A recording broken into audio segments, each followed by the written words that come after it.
November 6th, 2024. It's a day I won't soon forget. It was the day after the United States presidential election. I woke up, I was anxious, turned on the TV, opened the newspaper, and the result was not anything that I had wanted, or hoped for, or expected. And almost immediately I had this knot in my stomach, this feeling of anger, frustration, fear.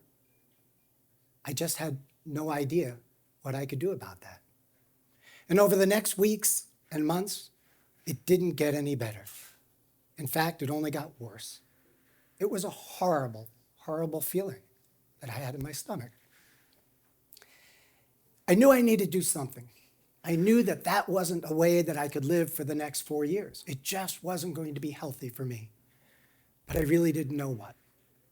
But as often happens in my life, when I have an intention or a need, I try to pay attention to things that come by my horizon and see if I can bring them in to help. And sure enough, something did. Someone told me to read the book Infectious Generosity, which was written by Chris Anderson, happens to be the person that runs TED Talks. And I read that book. I read the stories of people in our country and around the world that were doing such wonderful things, such great acts of kindness. Some of them are huge. Some of them are really small. In reading that book, I realized that's for me. That could be my antidote. That could help me get over this feeling. But I really didn't know where to start. In fact, I think I needed to start reshaping my own life and my own behaviors. Because see, I was trained as a trial lawyer. And if you've ever been to law school or know anything about it, there aren't any classes about how to be a kind lawyer.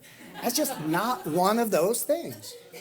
At least maybe I missed the class, I don't know. But I was aggressive. I was an advocate for my client, a zealot advocate for my client. I also realized that perhaps in my life I did a number of projects. And during those projects, as I reflected back on them, I think I was more focused on getting the job done. I wasn't as focused on the relationships and the kindness piece. So I really needed to take a look at where should I start.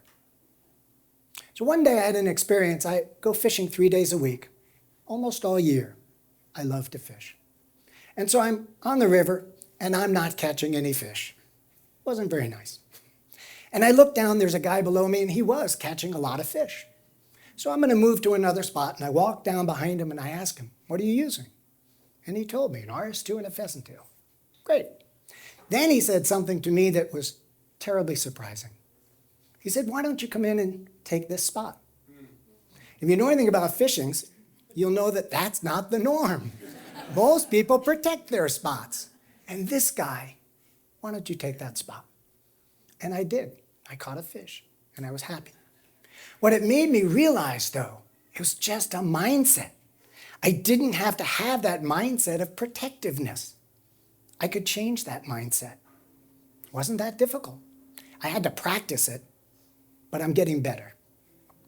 I also had an experience this spring in Albania. We were there with some friends and we're having breakfast and we see these toothpicks and they have hearts on them, red hearts. So I'm fiddling with the toothpick and the red hearts come off. So I leave breakfast with 6 hearts in my pocket. And I say to my friend, "Let's give these away and see what happens." And we did. So we're walking down the street and we see a gentleman sitting on a box. I don't think it was a homeless guy, but it was an older guy, didn't look very happy. And we said good morning in Albanian to him. And I handed him the red heart. And he looked at me like, "What are you doing?" Pretty crazy. And I understand that. And I opened the heart and gave it to him, and he smiled. And we did that half a dozen times. And every time, somebody smiled. When I realized that was easy. That's such a small act, and you can generate that kind of reaction from people who you didn't speak the language with. But all I had to do was to be kind, to show that I cared. And it made a difference. Now, I wanted to dig a little deeper into this concept, and there's a lot of research about kindness.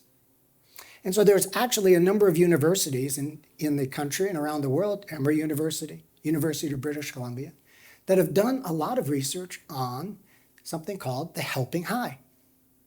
I hadn't heard anything about this. And the helping high is a neurochemical reaction that your body has when you do acts of kindness. Your body creates dopamine, serotonin, oxytocin.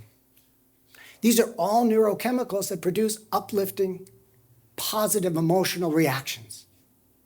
I had no clue. I did know about something called the runner's high. I was a competitive athlete for 30 years. I did triathlons, adventure races, marathons, 12 Pikes Peak ascents. I was always training for something. And so I think I had that feeling for a good portion of my life, and it was great. But now that I'm over 70, I don't do those competitions anymore. But I still have the need and the desire for those feelings. And boy, was I surprised that you could get those feelings from the helping high.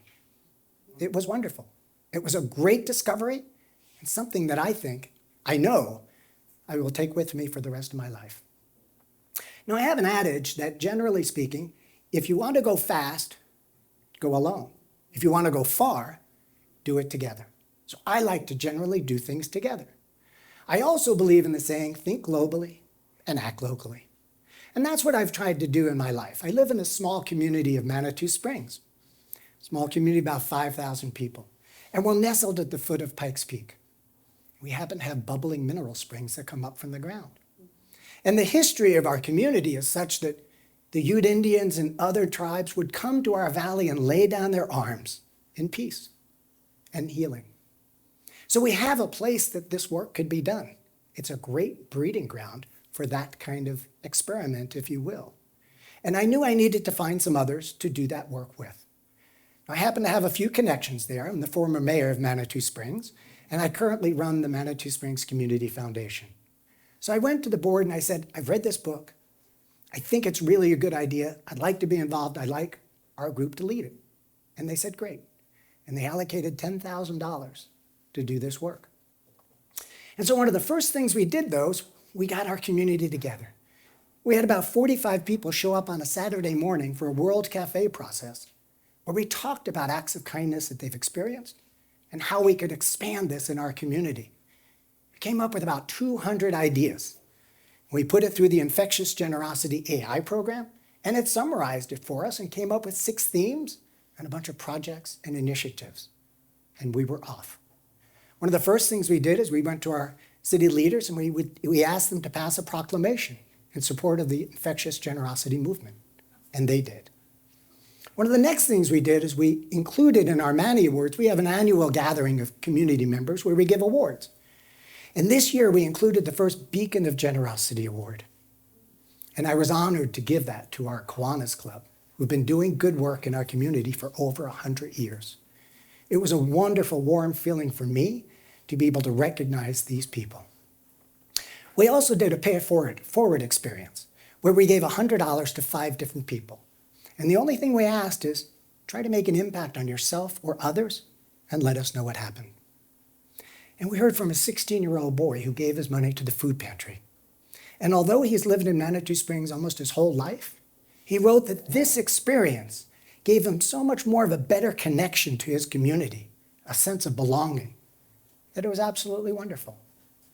We also had a 90-year-old gentleman who decided to give his money to someone who was standing on the street asking for money. Rather than pass it out through his window, his car window, he stopped, he got out, and he talked to the gentleman. He listened to his story, and he reported that it was an absolutely wonderful experience. One of the best things you can do, the most significant acts of kindness you can do for people, is simply to listen. And you can do that any place, any time, and it's totally free. So we've been doing a number of these different experiences in Manitou. We're about to gather the community together to do kindness rock painting. We're hoping we're going to put up some banners on our streets that say, be kind. And we're hoping then we can get our folks together just on a regular basis just to build community. What I have found for myself, it has been totally transformational. It has taken my anger and my fear and transformed it into hope and joy.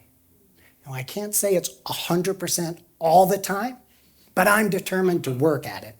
It is really fun to work at this concept. It really is. So it's something that I found that it works for me. It has worked for me. It'll be a lifelong pursuit. But where are you? Are you still having those feelings from the election?